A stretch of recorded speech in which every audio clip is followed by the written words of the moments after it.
열사흘간의 대장정이 모두 끝났습니다. 예, 예. 방금 전에 출구조사 결과가 발표됐는데요. 네네. 지금 좀 심경이 어떠신지.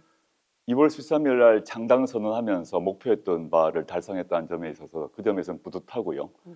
저희가 목표했던 열석보다 조금 더 국민들께서 마음을 주신 것 같아서 국민 여러분께 감사한 마음이고, 네. 또 조국혁신당의 약진 외에도 그 이번 출구조사를 보게 되면 범민주 진보 진영에 대해서 압도적 지지를 하신 것 같아서 이번 총선의 의미가 무엇인지를 국민들이 너무 잘 아시고 투표를 통해서 윤석열 정권을 심판하고 윤석열 정권의 국정 기조에 대해서 아주 강력한 경고를 날리셨다, 이렇게 평가하고 있습니다. 네, 사실 뭐 되돌아보면 저에게도 굉장히 감동적인 장면이 많이 있었습니다. 왜냐하면 유세 자체가 뭐 어떤 마이크를 쓸 수 있거나 뭐 다른 예. 선거 용품을 사용하거나 이런 것들이 모두 금지돼 있었기 예, 때문에 그랬죠. 저는 사실 조국혁신당의 유세 현장 자체가 어떤 시민들이 만들어가는 감동의 드라마 같은 그런 예. 느낌을 주었습니다. 대표님께서는 좀 어떤 현장이었습니까? 저도 뭐 이미 장 기자님 말씀하셨다시피 선거법상의 제약이 있어서 네. 일체 뭐 스피커 마이크 못 쓰고 그뿐만 아니라 제 스스로가 연설을 할 수 없는 상황 아닙니까? 그 기자님들의 질문을 받아서 답변해야 되는 이런 상황이라는 게 있어서 원래 조국혁신당이 보여주고 싶은 것을 아마 반도 못 보여주지 않았을까 생각을 해봅니다. 네. 어쩔 수 없이요. 시간과 장소, 방식 모든 것들이 제약돼 있었다. 그런데 말씀하신 것처럼 시민들께서 그런 제약을 이미 알고 와서 그거를 스스로 보충해 주신다라는 그런 마음이 읽혔어요. 네. 그래서 뭐 사전에 미리 와서 시민들끼리 먼저 자기들끼리 연설도 하시고 노래도 부르시고 구호도 외치시는 이런 모습을 네. 영상을 통해서 보았고, 네. 그다음에 각자 집에서 만들어 오신 손팻말, 그림 등을 가지고 분위기를 잡아 나가는 모습을 보면서 이게 바람이 세게 일어나고 있구나. 그리고 조국혁신당이 짚었던 그 맥이 맞구나, 이런 판단을 초기에 할 수 있었어요. 네. 지난번 정치 결심 하시고 나서 저희 취재 편의점 첫 인터뷰를 네네네. 통해서 나는 이제 더 이상 학자가 아니다. 더 이상 겸양을 떨지 않겠다. 네네. 이런 그렇죠. 표현 하셨습니다. 네. 자, 지금부터는 이제 정치인 조국으로서의 새로운 인생을 살게 되시는 건데요. 예. 어떤 각오, 어떤 결의, 뭐 어떤 태도 갖고 계십니까? 저는 제 자신이 정치인으로서 조국이란 제 자신은 저 개인이 국회의원 배지를 하나 단다는 의미로 생각하지 전혀 않고 있습니다. 네. 저희 개인에게는 국회의원 배지가 별로 의미가 없어요, 사실은. 뭐 세속적 의미로 얘기를 하면 우리나라에서 이른바 뭐 높은 지위를 경험을 해보았지 않았겠습니까? 네. 그걸 하나 국회의원 배지를 제 왼쪽 옷에 단다는 것을 그걸 위해서 제가 정치를 결심하고 정당을 만들고 하지 않았다는 것이고, 저는 윤석열 정권을 조기종식시키는데 제 스스로가 그리고 조국혁신당이 가장 강력한 도구가 돼야겠다. 국민들이 윤석열 정권을 심판하는 도구로 스스로를 규정했고 또 조국혁신당의 역할을 그렇게 규정했습니다. 그렇게 하고 두 번째, 많이 덜 알려져 있지만 윤석열 정권 심판 이후에 무엇을 할 것인가를 저희가 항상 반성적으로 성찰을 해보았는데 네. 과거 민주당 정부에서도 이루지 못했던 몇 가지 점들이 있다고 좀 보고 있어요. 그래서 그래서 저희가 이제 민주당과 똑같은 노선을 취하지 네. 않는다는 점을 계속 밝혔는데, 그 요약하자면 사회권 선진국이라는 것으로 요약되는데, 과거 민주당에서 취했던 여러 가지 민생복지 정책보다 더 한 걸음 더 나아간 정책을 추구하겠다. 네. 그게 또 하나 조국혁신당의 역할이고 또 저희의 역할이라고 생각해요. 그래서 이거 막 단지 뭐 민주당을 비난하기 위해서가 아니라 현재 우리나라 국민들의 보통의 국민들이 이 사회권이란 문제에 대해서 또 복지국가란 점에 대해서 인식 자체가 좀 낮다고 봅니다. 다른 많은 OECD 국가와 복지국가에서 하고 있는 것들을 얘기를 하면 빨갱이라거나 뭐 희한한 얘기를 하고 있기 때문에 네. 그것들을 지금 윤석열 정권과의 싸움에서 조국혁신당이 맨 앞에 선봉에 서 있었지 않습니까? 네. 그래서 쇠빙선처럼 얼음을 깨고 역할을 했다면 사회권 선진국이 왜 필요한가에 대해서도 저희가 앞으로 쇠빙선 역할을 하려고 합니다. 네, 사실 그 조국혁신당 지금 나온 의석을 다 한다면 뭐 14석, 최대 14석까지도 가능하다라는 출구조사 결과가 나와 있는데요. 설령 그렇다 하더라도 그 14석으로 전체 국회 운영에 주도권을 쥐기는 좀 어려운 상황입니다. 따라서 네네. 민주당과의 어떤 연대와 협력 이런 게 굉장히 중요할 텐데요. 이후에 쇠빙선 역할을 하려고 하는데 예를 들어서 민주당의 협조가 원활하지 않을 때 그때 어떤 지혜가 좀 필요할까요? 저는 첫째 민주당이 협조하지 않으리라고 생각하지 않습니다.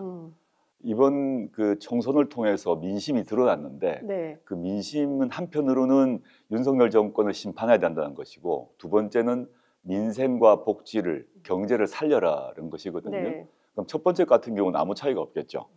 두 번째 문제에 대해서 어떻게 서로 의견차가 어떻게 할 것인가에 대해서 의견차가 있을 수 있는데 네. 그건 얼마든지 뭐 논의해서 협의해서 조율 가능하다고 생각하고 앞으로 민주당 국회의원들 또는 뭐 당대표까지 포함해서 제가 찾아뵙고 또 공식적인 정책 협의 테이블을 만들어야 될 것 같아요. 네. 그걸 통해서 각 분야별로 네. 뭐 그 보육 문제건 주택 문제건 의료 문제건 각 분야가 있지 않겠습니까? 네, 네. 분야별로 정책 협의를 해서 아하. 그걸 통해서 합의된 분이 있겠죠. 네. 서로 차이가 있으면 차이를 네. 남겨두고 네. 공통으로 합의가 되는 것이 딱 정해지면 네. 신속하게 법안으로 그 법안 제정하고 네. 제출하고 본회의 통과하고 네. 이거를 아주 빨리 진행해야 된다 저는 생각을 네. 갖고 있습니다. 이번 선거 과정에서 굉장히 저희 기자들 입장에서 볼 때 재미있었던 포인트는 우연한 만남이지만 민주당의 지역구 후보와 또 조국혁신당이 만나는 장면들이었습니다. 네네네. 물론 최종 결과가 어떻게 나올지는 모르겠지만 조국혁신당이 찾아갔던 그 소위 얘기하는 민주당의 초박빙 지역에서 당선자가 많이 나오게 된다면 그것은 조국혁신당의 역할 때문일까요? 그 역할을 일정한 역할을 한 건 사실일 것 같고 저희가 이제 의도적으로 뭐 민주당 후보와 연락해서 간 건 아니지만 네. 그 지역에 가장 선거 요소를 많이 한 지역을 일부러 선택을 했고 또 뭐 그 이전에 우리 장 기자님 너무 잘 아시겠습니다만은 저희가 이른바 응징 유세란 걸 한 거 아니겠습니까? 네. 윤석열 정권의 창출과 창출에 책임 있는 사람, 윤석열 정권을 기획했던 사람, 또 네. 두 번째는 윤석열 정권의 지난 2년간의 비리에 책임 있는 사람 쪽을 찾아갔었고 그것이 뭐 제가 듣기로는 그 각 지역에서의 시민들의 결집을 이뤄내는데 일정한 기여를 했다고 생각합니다. 그래서 그분들로부터 나중에 추후에 들어보면 더 상세히 나올 것 같은데요. 저는 뭐 공치사가 아니라 조국혁신당의 역할이 그런 것이다 생각합니다. 네. 그래서 윤석열 정권의 심판이란 점에서도 그런 역할을 응징유세를 했다면 네. 민생, 복지, 아까 주택 이런 모든 사회권 선진국과 관련해서 기존의 민주당보다 더 앞서 나가서 이런 그런 역할을 해서 결국 또 자연스럽게 민주당과 연대와 협력이 이루어지지 않을까 생각하고 있어요. 이제 뭐 시간이 많지 않기 때문에 짧게 그 YTN 그 기호 10번 사태 이 문제는 좀 어떻게 대응하실 계획이십니까? 저 아침에 그걸 보고 정말 황당했는데요. 네. 이제 보통 방송사 같은 경우는 방송 준비를 오래 전부터 미리 하지 않습니까? 네.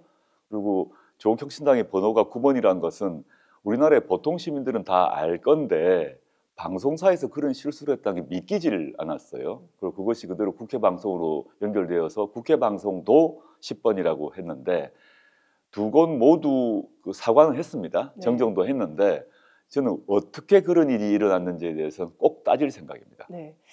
저희가 사실 모든 레거시 미디어가 있지만 저희가 처음으로 조국 대표님을 단독 인터뷰하고 있습니다. 예. 저희를 처음으로 만나주신 이유도 있으실 것 같고요. 끝으로 함께해 주신 지난 14일간의 대장정을 함께해 주신 모든 시민분들께 한 말씀 부탁드리겠습니다. 레거시 미디어에서는 인터뷰하자고 안 하던데요.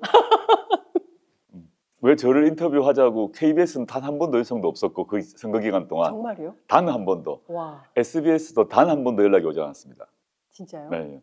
아마 뭐 그 KBS나 SBS에서 저를 그 소개하는 것 자체를 좀 꺼려하지 않나 싶고요. 네. 오늘도 마찬가지인 것 같고 그리고 저는 우리 현재 시대가 이번 선거가 과거 말하는 이른바 레거시 미디어 또는 공중파 또는 뭐 종이신문의 영향력이 그렇게 많지 않은 시대라고 생각을 하고요.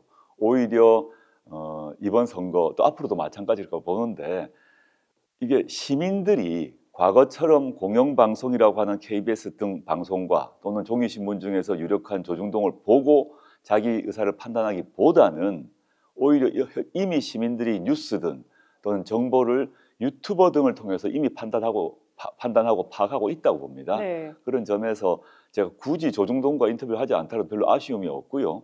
그다음에 우리 장윤성 기자님은 저희가 이 응징유세를 할 때 워낙 고생을 많이 하시고 방송하시느라고 전국을 오셔가지고 질문도 하셔서 너무 감사한 마음이어서 이렇게 인터뷰를 같이 맨 처음 가자라는 마음을 먹게 되었습니다. 네. 감사합니다. 예, 감사합니다. 끝으로 시민들께 한 말씀 하시죠. 네. 장유선의 취재 편의점 시청자 여러분, 조국혁신당 대표 조국입니다. 오늘 출구조사 결과가 나왔습니다. 최종적인 조국혁신당의 의석수는 내일 새벽 정도가 아닐까 추측을 해봅니다. 여하튼 저희가 목표한 바를 이루도록 도와주신 것 너무너무 감사하고요.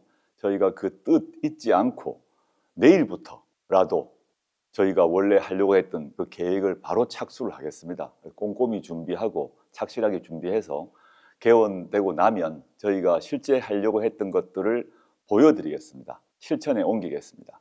행동하겠습니다. 앞으로도 많은 성원 부탁드립니다. 네, 대단히 감사합니다. 고맙습니다. 네, 감사합니다. 그리고 축하드립니다. 고맙습니다. 네, 감사합니다. 네.